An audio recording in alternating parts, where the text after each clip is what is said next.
Welcome back to D20 The Curtain Behind the Curtain, where Oklahoma theater geeks and their friends hit record and talk about Dungeons and Dragons. Today we offer the conclusion of our first ever DM Roundtable, where I get a chance to sit down and chat with some of my favorite players, the Dungeon Master. This panel of friends shared their insights and encouragement for anyone looking to step behind the Dungeon Master screen. Before we get to our conversation, let me introduce the crew. I'm Jerome. I'm Dungeon Master for D20 The Curtain. And joining me on the panel was my friend, Taryn Pounds. Yeah, guys, Taryn Pounds here. You guys can find me over on the DM's Guild, just under my name, Taryn Pounds, or you can go find me over on YouTube, Twitter, Facebook, all Indestructible Boy. Like I said, write a lot of D&D content, a lot of third-party homebrew stuff, and make a lot of videos on just, being a better dungeon master, character options, homebrew design, stuff like that. So, yeah, hope to see you there. New DM, Jasmine Jazzy Ramirez. I'm Jasmine or Jazzy, and I'm super simple. You could just find me on Instagram at JVZZYY. That is all. Mr. Chris Honius. My name's Chris Honius. You can find me on Facebook. I also have Twitter. Just search for Honius. There's not a lot of us. And I'm the one not in Ohio. And Joe Cox. I'm Joe Cox. You can find me if I choose to find you. Oh my God. I'm going to try to find you. Who is Joe Cox? You can find me standing right behind you. Oh, that's great. Now, without any further ado, let's get back to the conversation. So when you guys are playing, when you guys are dungeon mastering, how do you get players to invest in the cooperative nature of this storytelling, that we're in it together to create a great story, rather than I'm trying to beat you, you're trying to beat me, which we all agree isn't the way we play. Full disclosure, there are people who enjoy that game. I just think the five of us aren't those people. You're building a world together. It's not just the DM is building everything. Right. Okay. You and the players build the world together. Okay. You decide in session 0 how much rule 0 you want mixed in with your game. How much rule 0? Rule 0. That's the concept that the rule book is just a suggestion. Gotcha.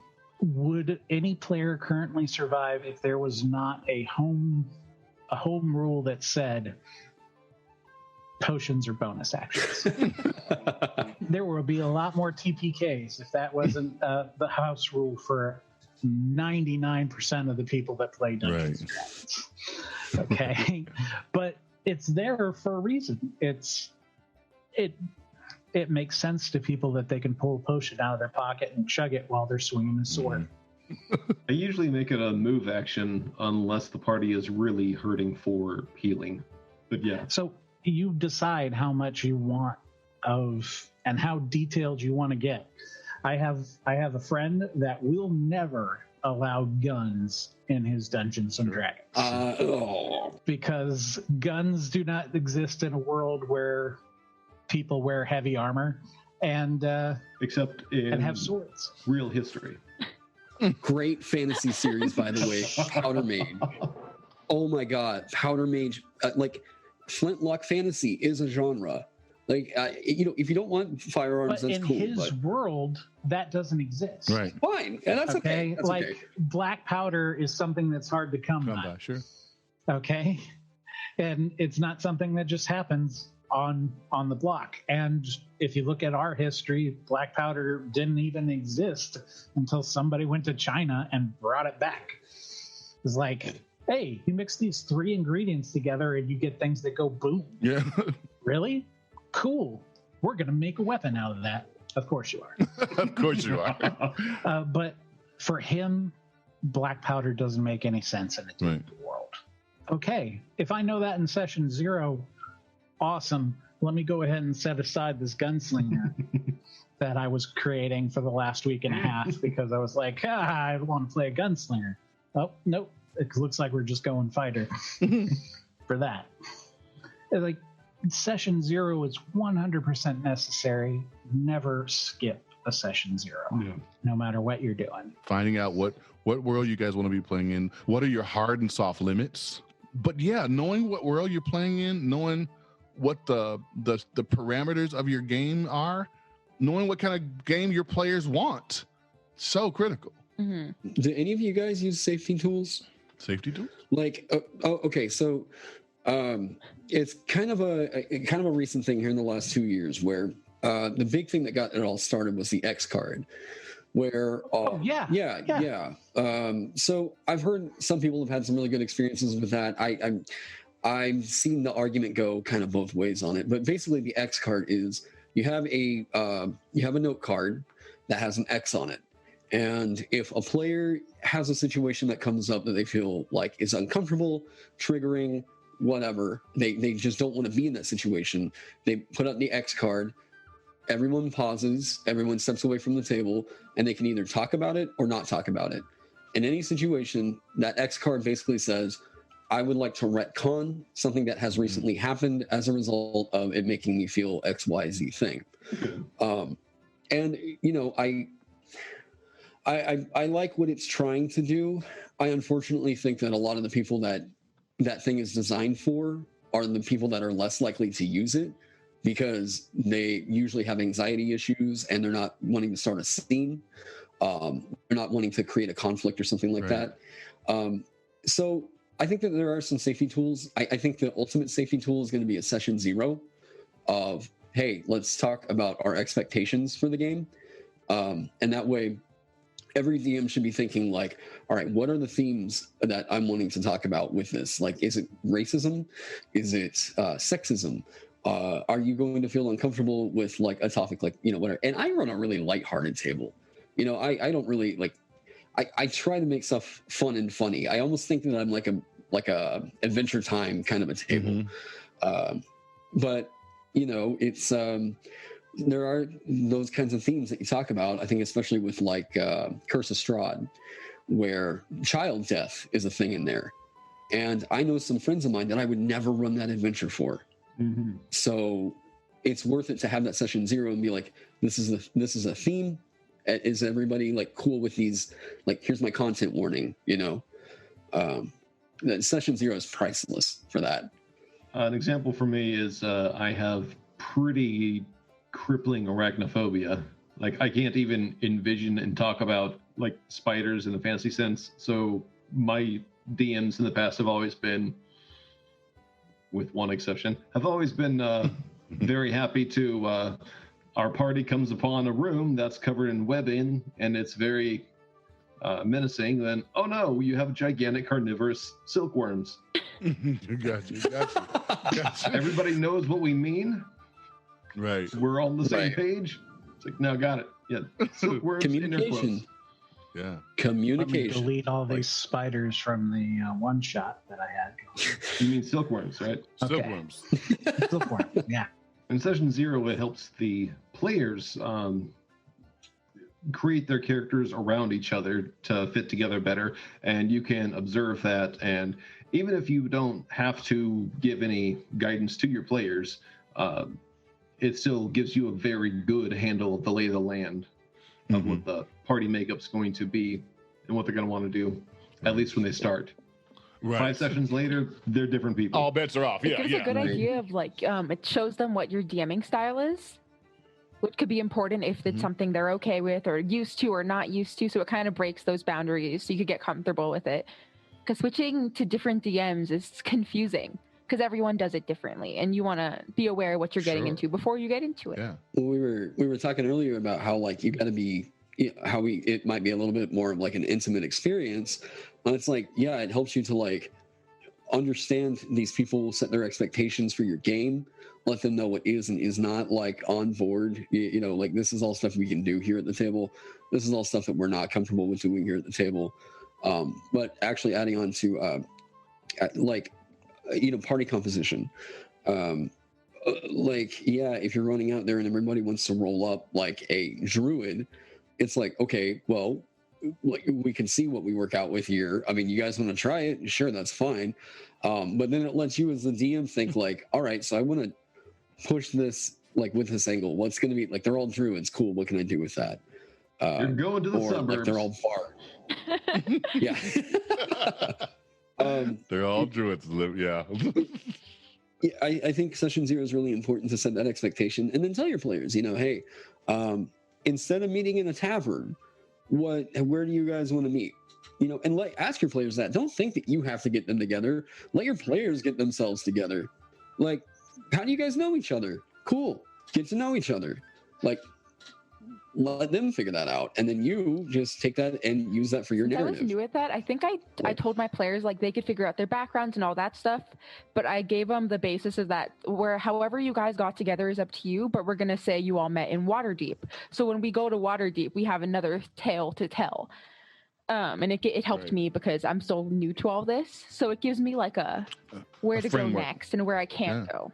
You've done your session 0s. You've kind of figured out, okay, this is the overarching story we're going to tell. How do you approach the preparation of a session? Read a couple pages ahead, not the whole book. Yeah. Really? Never read the whole book. Like, you may do a read through or just read the summary, but only take maybe the next chapter and read that a little bit. Okay, wherever your players are in the module, read where they are and what they're doing, obviously. Then maybe a couple pages beyond that. Enough so that whatever their next big choice is, that's what you should read up to.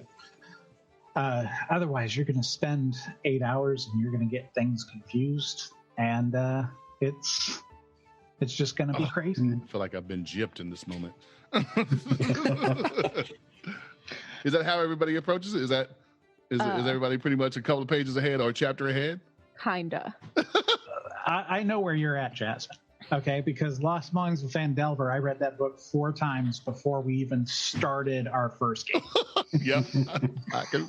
I learned from that book on what not I've to do. learned so on the much prep. from it. Like, what I'm doing is I'm taking my own twist on it. So I've actually discovered something that I will not be doing anymore. It's I've been taking like 14 pages of notes and stuff of things that can, and I decided that that's so unnecessary because I learned that I was spending so much time looking at this gigantic binder that I wasn't enjoying my time with the players, and I noticed that last session. So I'm cutting that off. Right. I'm making a few notes on where they're going, what can happen, a few people they can meet. That's it. Right. So I can enjoy and be more in the moment rather than feel like I'm reading a book to them. I want to be more involved, and that's what I'm changing. Yeah, just being present with and them. I made initiative cards. Really? Nice. This was the thing that I struggled the most finding. I think I found one video with Matt Mercer, and then there's a Mark Humes video where he kind of laid out how he prepares his sessions. I watched it 20 times, probably, just stealing stuff from him, literally just like, okay, well, I tried this and that doesn't work. And he was like, well, where are you going? Who are the people they might meet? And some of that was great for me. And some of it was like, this is making me more confused. So anything you can offer the listeners about how you prepare in a way that's helpful for a beginner, thumbs up. This is going to sound at first like really bad info, but I promise it's really good info. Don't prep for longer than half of the time you expect to be playing. Yeah. Never prep any longer than the time that you intend to actually be playing. And if you can cut it down even further than that, learn to prep efficiently enough to where you're only prepping for half of the time it takes you to run the session. And that comes with time. You get a lot faster as you do it more. Yeah. But the easiest path to DM burnout is over preparation, because you will never feel like your session is ever going to be as satisfying as what you built it up to be as you were preparing. I second that Good point. so much. That's Good what I point. learned. That's what I learned. Over prepping. Guilty as charged. We all jump that hurdle. And I still never feel prepared enough. It's fine. You should be confident enough after running it, and then you really try that sometime.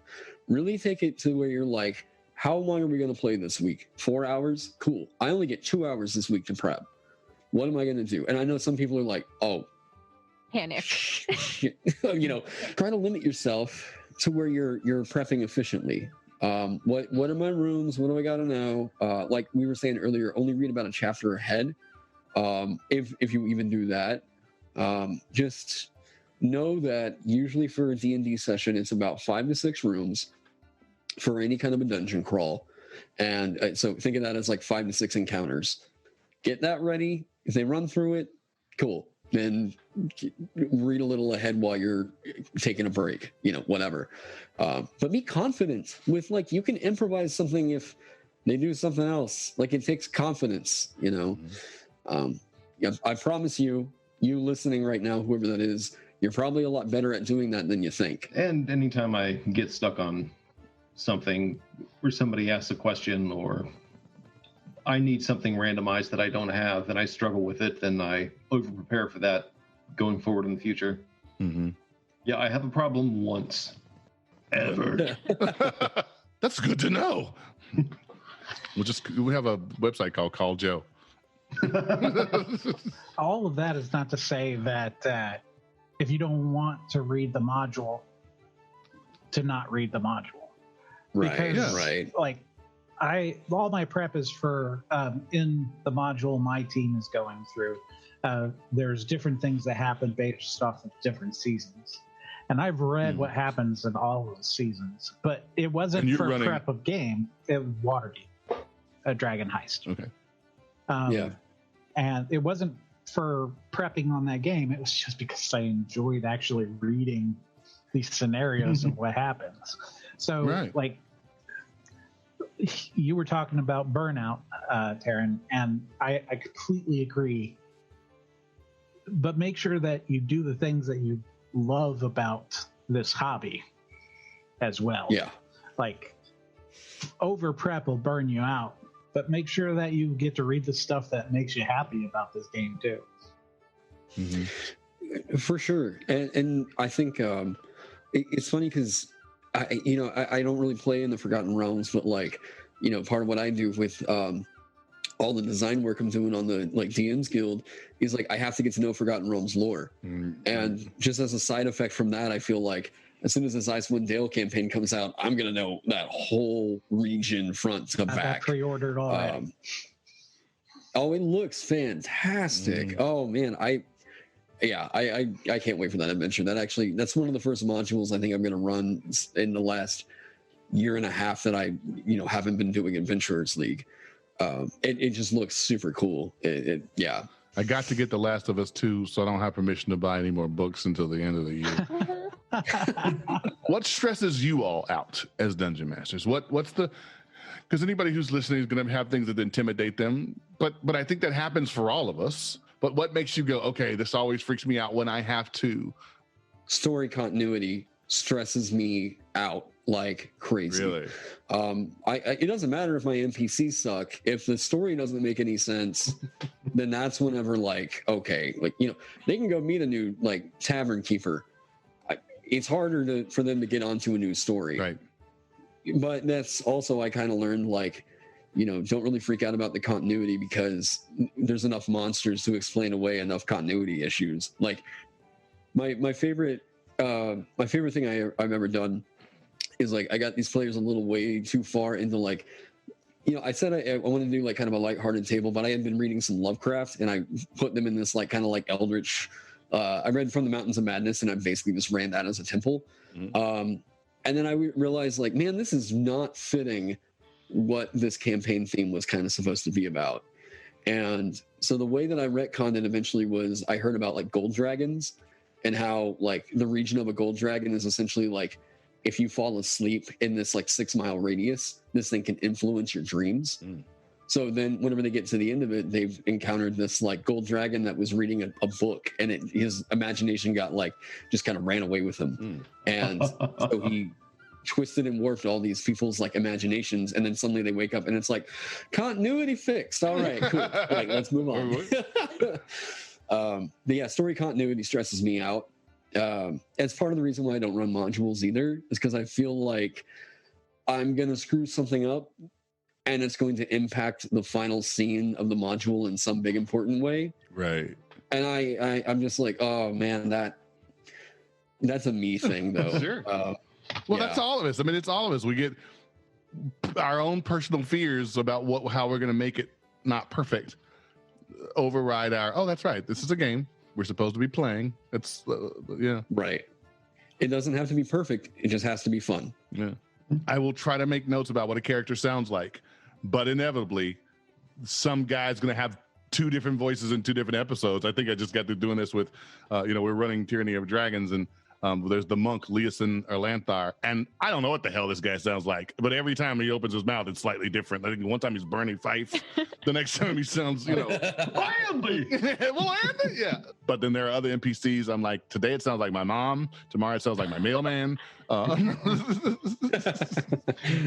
NPCs tend to default to Teamster if I'm just caught unaware. Like, I didn't expect you to talk to this person. Comes Teamster. Yeah. I love it. Like, I know we got a shipment coming in later. He's gonna be a little bit. I instantly think of 30 Rock and the Teamsters that get the incredible sandwiches. So it's Brian Dennehy. Oh, such sandwiches. I'll cut you so bad you'll have a chin. Oh, exactly. I'll start an accent and then slip into another one and then slip out of it into another one and then into another one. Like, I got a favorite NPC that I like to try to put into everything, and that's Obline of Obline's Obscure Occult Outlet, and the 4 O's. And Obline, he's exactly what you're describing, Jerome. Like, he has a different accent every time, but I kind of make him a little shifty.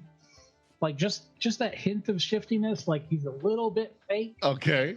So he's putting up the front. So my mistakes with the accent are him forgetting which accent he had when he talked to them, or he just isn't good at a French accent, so he went ahead and slipped right into Russian. And I love that idea. Ethan, the Gorda, throw another shrimp on the barbie. And all of that stems from the very first time that I put him in an adventure. Only one person from my party would enter his shop. Like, everybody else refused to go in because it was just too creepy. Apparently, I had made it too dangerous for them to enter, so only one of them walked in. Mistrust already, yeah. Mm-hmm. Play off of it. I think when I started, the thing that stressed me out obviously was accents, because let's be honest, I don't sound like a middle-aged gruff male. I can try, but I won't. So it won't stop me from trying. Let that be known. There you go. But now that I've been doing this, like, I'm having fun with it. Like, I had a character who was in last session, and to differentiate them, because they come from the Shadowfell, I think it was like a drow, I gave them like this Italian accent, and I literally learned some Italian words to have them say. Yes. So my players are like, wait, you speak Italian? I'm like, no. But they but I think my biggest fear my biggest fear now is just I'm so afraid of disappointing my players. Yeah. And I think it comes from the over prepping that I have, like, this is how it goes, and I want to break away from that as it goes, just to let it happen and not be as stressed about it. Yeah, absolutely. And I think that's a great one to point out, that fear that you're going to disappoint them. But it's just like one of the things we talk about in my work in theater. Audiences come to want to enjoy your show. Right. They come with that expectation. They want you to win, just like watching an audition. I want you to be successful. You're more likely to pull me out of it by berating yourself or commenting on something you do badly than anything you do, because I didn't see that. I just saw the potential of the storytelling you're doing, and I'm like, oh my God, I think she's giving me a clue. Because the other thing we're doing is I'm actively involved in listening to you. I know that you're giving me a clue. So when I hear it, I want to go, oh, let me write that in my notes, because I think he's telling me, I think she's telling me about this thing I need to bring up later. And I want them to know that I heard it or that I reference it. So yeah, I think all of us a little bit are afraid that our players are going to be disappointed. And ultimately, that's the winning condition, is that everybody sat down at the table for whatever length of time it was, and they had a blast. Right. Well, I think that's the problem that a lot of people have with, like, the Matt Mercer effect, right? Is like a lot of people have watched Critical Role and then show up to D&D for the first time thinking that they're going to get a Critical Role experience. And then it's like not really realizing that by, like, saying, watching getting DM'd by Matt Mercer is like, listening to Miles Davis But then going and getting DM'd by this guy at your local friendly game store is like listening to like the local, like, I don't know, jazz trumpet player, whatever. Like, you know, everyone's got their own artistic style, their own performance. Like it's whatever. Expecting every single DM to be DMing like Matt Mercer is setting yourself up for disappointment. You know, and like, not to knock on Matt Mercer. Matt Mercer's an amazing storyteller. But he does not dictate the way that everybody needs to be DMing D&D. Right. And so is Matthew Colville, and so is Mark Holmes, and so is Chris Perkins, as you guys talked about earlier, and so is Joe Cox, and so is Jasmine Ramirez, and so is Chris Honius, and so is Taryn Pounds. You know, when I'm sitting at your table, you have my attention because I'm excited about it. Everybody plays differently, and you're going to be different DMs, but your players, for whatever reason, keep coming back. So for them, you're their Matt Mercer. Joe, you're running Humblewood. Like, you're running the Humblewood setting. Oh, cool. You're running that one? Mm-hmm. Where are you liking it? It is adorable as shit. Oh, yeah. Quote, that's going on a t-shirt. My wife, who does not play, like, she is a classic sword sorcerer kind of person. She's like, I would have never thought to play a Fuzzy Furry. And it's precious as all get out. That's an attribute to the world, but also to the DM. She will hit with stick. She will hit with stick. The DM is making that game enjoyable for her. Yeah. So I think it's something to be said about the strength of you guys as dungeon masters too. But you don't have to be Mercer. You don't have to be any of these people. All of them are great in their own way, but I don't know that Mercer is great and then everybody else is somewhere down below on the scale. It's just a different scale. Yeah, I used Miles Davis as a reference earlier. One of my favorite quotes of his is, "It's easy to sound like somebody else. It's hard to sound like yourself." Mm-hmm. Finding your own voice, finding your own DM style. That's whenever I think a lot of people feel like, I'm not a great DM or whatever. Once you figure out your style, that makes you a good DM. You know, like you want to set a pretty good like precedent for it. Like, once you feel like you're up there and someone asks to do something and you improvise it and you know the rules enough to say like, yeah, that's going to be a perception check, and you don't have to flip through a book for it, dude, you're running the game. Like I said, it doesn't have to be a perfect story. No one's going to have the perfect story. Nobody is. It just has to be fun. What's your advice to help these new DMs create a world that their players won't soon forget? Read a lot. The more and more I read, the more and more I feel great writers influence my DMing. Like I set out earlier on this year to finally read all of Lord of the Rings.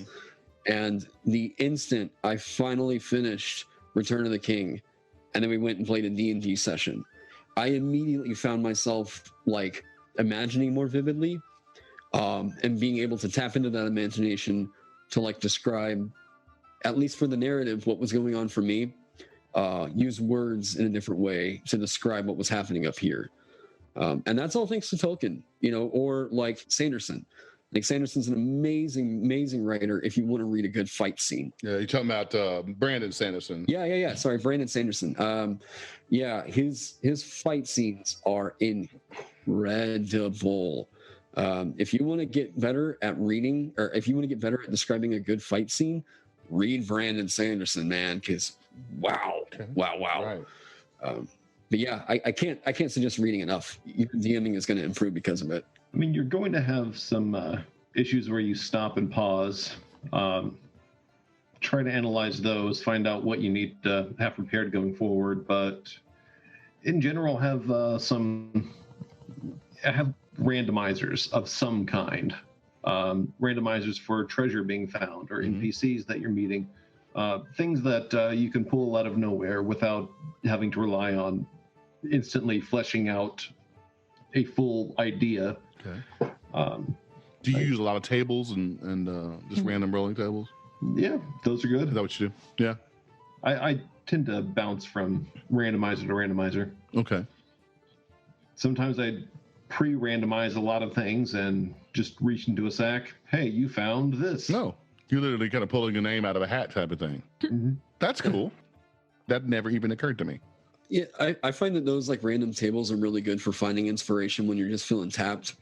You know, like, and I always have my random tables for like whenever they're out traveling, because like, to me, I'm such a video game kind of guy that like I think of it in Final Fantasy terms. So like you're out in the overworld, random encounters are going to happen. You know, you want to go forage. I've got a random foraging table. I've got a random, I don't know, weather condition table. You know, like that's about the only time I really rely on random tables. But they can seriously help whenever you're trying to prep for a session and just like, I don't know what this guy wants. I'm going to look at the Dungeon Master's Guide and find the. That's actually a part of the Dungeon Master's Guide, is a bunch of random like villain inspirations and stuff.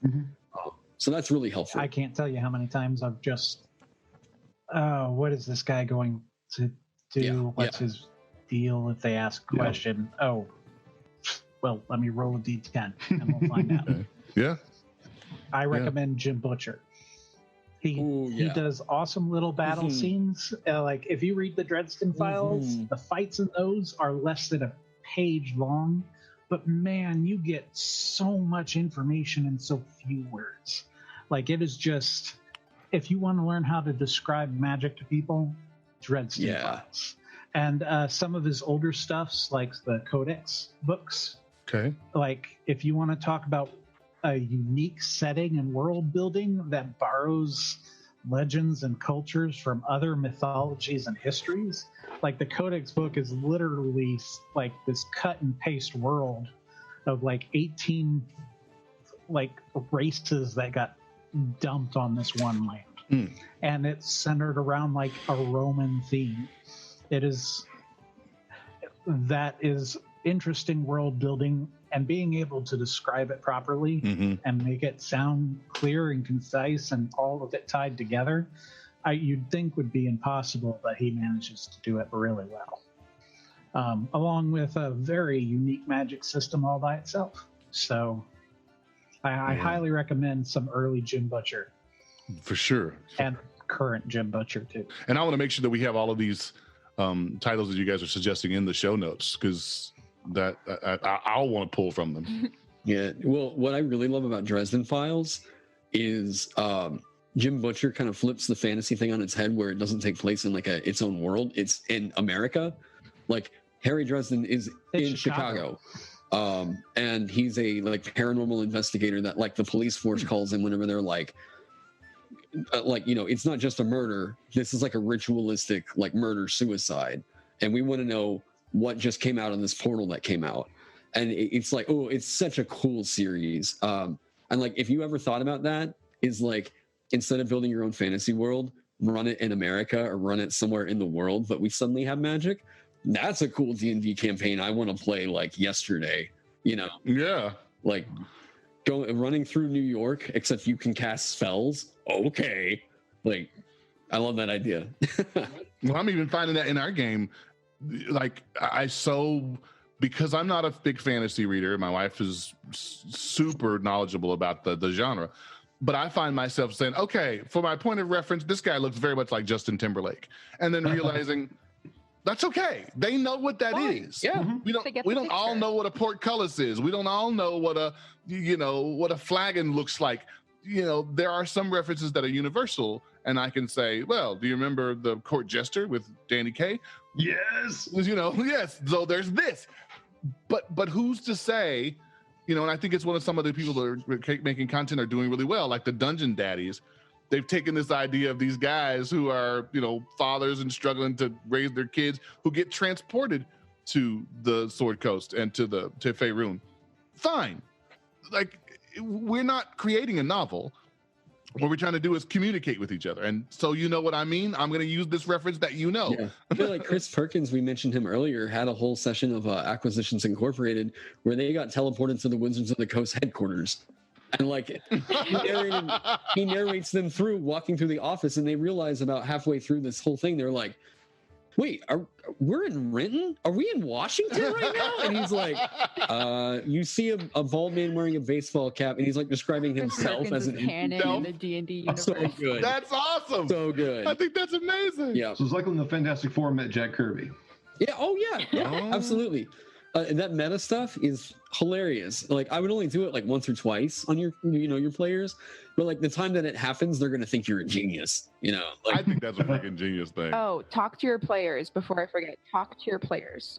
communicate with players. It's super important because you can add more to it. Like when I was building mine, I would be like, hey, I'd suggest ideas that I thought would work well with their character and the campaign, and we could build it together, which makes it more, they're going to be more engaged in it and more interested in to find out why I did what I did. And ask them questions.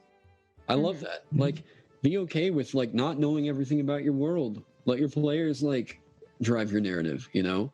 Like, hey, what do you want to do with this character? How'd you like last session? You have this arcane focus? Cool, what is it? Dead rabbit? All right, whatever, cool. We're running with that.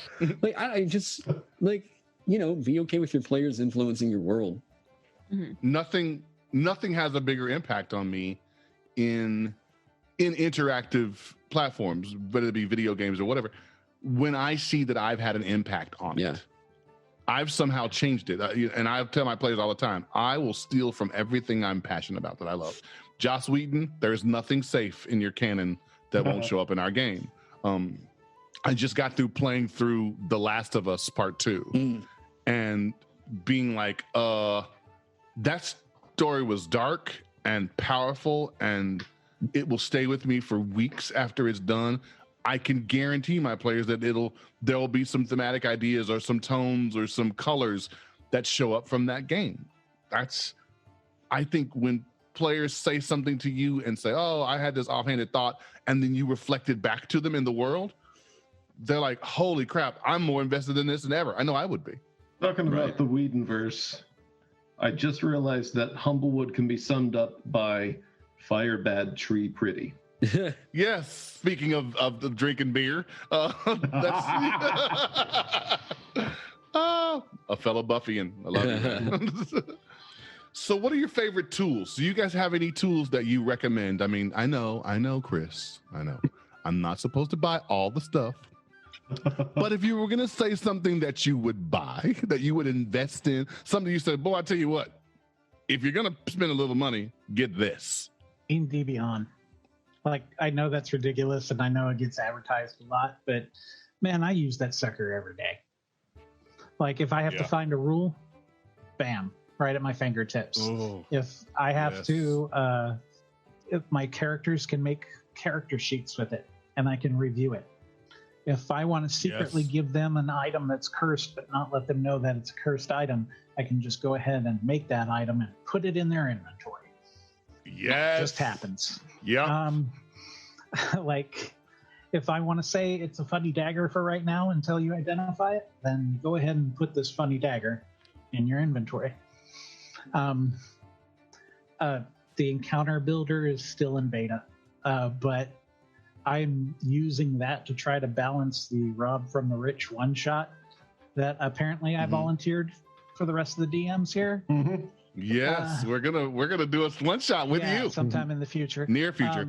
Yazzie and I have our characters. Can't wait. It shouldn't be that hard, and you know, I use Roll20 for actually like playing the game online. Now that we're all banned from actually talking to each other face to face for a little while, so I've been using Roll20. D&D Beyond has let me cut and paste stuff into Roll20. Yes. Super easy.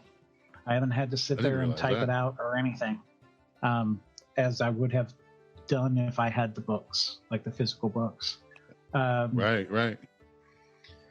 The day a book comes out, I can build a character from anything that came out in that book. Is there anybody who's not using D&D Beyond, just out of curiosity? Learning. Who's not used it? You're learning?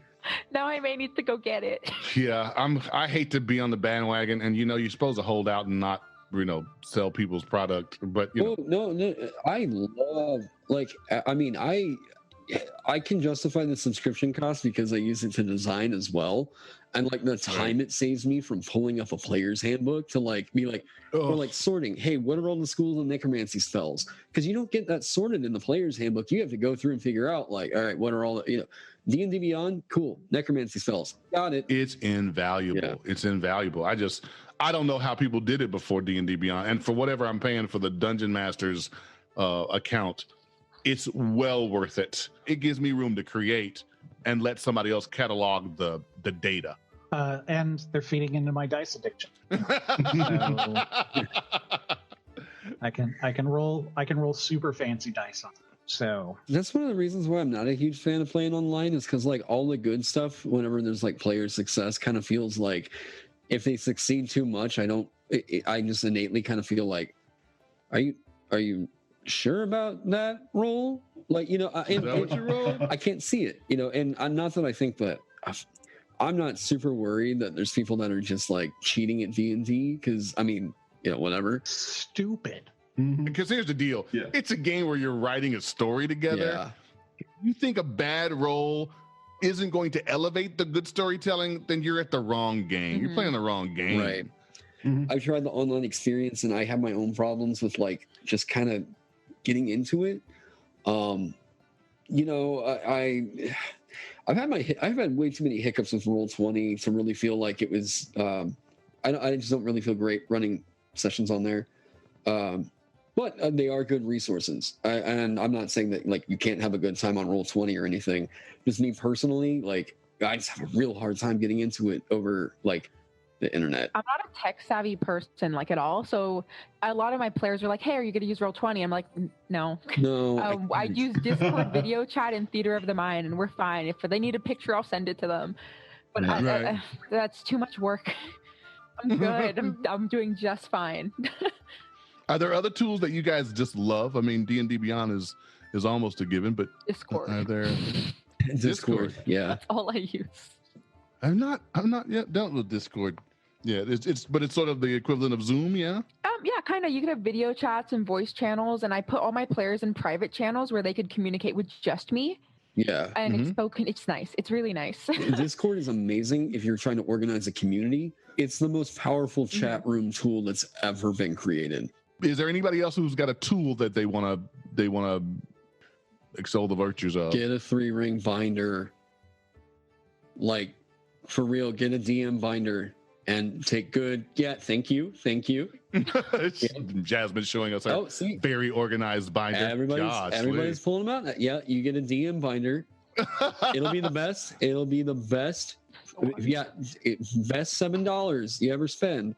What I also like, I just recently found this. They make these pencil bags that are great for holding dice, like in your binder for you. That way, like, hey, if I need to pull these out real quick, bam, got them. Pencils, whatever. Right. And really, like, you can really enjoy building that DM binder because, like, you can get notes for your session. You need to draw a map real quick. You have like all the grid paper, whatever you want in there. I think eventually I'd like to make a video on that where it's like, how do I build a DM binder? Like, what would I recommend you stick in there? You should definitely, because that's a very valuable tool. And because we're isolated and I don't have a printer, I've been using my computer to put everything in a document. And the truth is, it's just not the same. Nope. Even OneNote, which is helpful, I find it very helpful, but it's not as the same as having, here's where my calendar is. I know what day of the month it is. Yeah. Oh man, the binder, I could not agree with you more. Yeah. I could not agree with you more. People are old. My binder is a separate. Did you say you people? I said all you people. You're old. Oh man. I need paper. I need pencil. My binders are individual Excel files for each group. And the first tab of the Excel file is just going to be a spell list of what my players can use. Can do. For quick reference. Then there's like individual stuff for the characters. And there's encounters that I've pre-rendered. Anything that I need, my binder is going to be this spreadsheet. Document, yeah. Yeah, see, he's a young guy. He knows how to navigate all that stuff. He's really good at it. Those of us who need a Trapper Keeper, on the other hand. Trapper Keepers were awesome. I think there is an inherent value in storytelling. In fact, I know there is. Society survived because of storytelling. It's how we keep ourselves from starting from zero. And our desire to sit down and tell stories thrives. That's what podcasting is. So why does this game of make-believe with monster stats and treasure and people becoming heroes or being anti-heroes, why does it matter? Our brain wants it. Gotta escape. Yeah. There's a quote by Tolkien, if I'm remembering this right, where he's like, I want to read stories about dragons, but I would never want to live next to one. And it's like there's that excitement and that escape. And we like this idea of danger, but the idea of us living in it is very unpleasant. You know, like we live in a pretty scary time right now, but it would be nice to get away from that for a minute. And I think as long as there is conflict in the world, which will be always, as long as there is unhappiness, trouble, whatever, people are going to want that escape. And that escape can be danger in a story like this, because then they talk about victory, and it can be the good light at the end of the tunnel that we need to like get past hard stuff like right now. Yeah. Make us feel like there is that light at the tunnel. So yeah, make us feel like there are heroes. Yeah.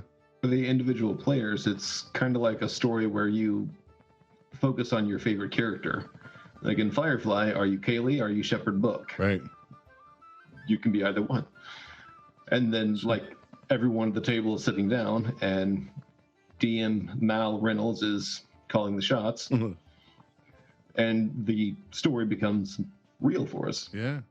I think we just grew up, like almost every kid grows up with hearing stories of heroes and these tales in far off lands that are obviously unachievable, but it opens up an outlet that it is. And you could put yourself in the place of your favorite character and be something more than what you'd be now. Like, I can't run up to a goblin and stab it with a sword in real life, unfortunately. Not with that attitude. It's just that fun escapism factor of it. And it lets you be the hero in your own story, even if in real life you're not always feeling like it. Yeah. You just have to have a moment where you believe that you are the better person. You know? Yeah. Like, this is going to be not necessarily all that off topic, but I was watching My Hero Academia the other day, like rewatching the first couple of episodes, and I'm like almost moved to tears by this stupid little anime. And I'm like, why am I so affected by this? it's a great show. Because I wish people like this existed. Yeah. You know, I wish there were people that stood up and were heroes. And in D&D, we get to be that person that stands up and is the hero of this story, along with our friends. We're all standing up to be a hero. Yeah. And in real life, all our heroes are human. You know, it's harder. They're still heroes, but it's just so much harder. Yeah. I think that's a beautiful answer to that question. And I think they're all really valuable to the conversation, because I think what ultimately really is really cool about it is that being those heroes starts with a choice. It's just choosing to do it. It's, you know, and I when I play with my players, obviously, in addition to calling from those things I'm passionate about, my fantasies and my media that I love, I also try to reference the world they live in. We were first starting this, and in the module, they talk about how the people who are up on the tower of the keep and the dragon, they're fighting off the dragon and they're doing all this stuff. And I remember thinking to myself, as best as I could without beating it over the head, I wanted to describe those people the way I saw hospital workers in the middle of this pandemic. I wanted them to all sound like these ordinary Joes and ordinary Jills, and they're all fighting this incredible enemy at personal risk to themselves, and none of them are 7 foot tall and 285 pounds of ripped muscle. They're just human beings. And so that's how I tried to describe them, because I want my players and my audience to know it just starts with a choice.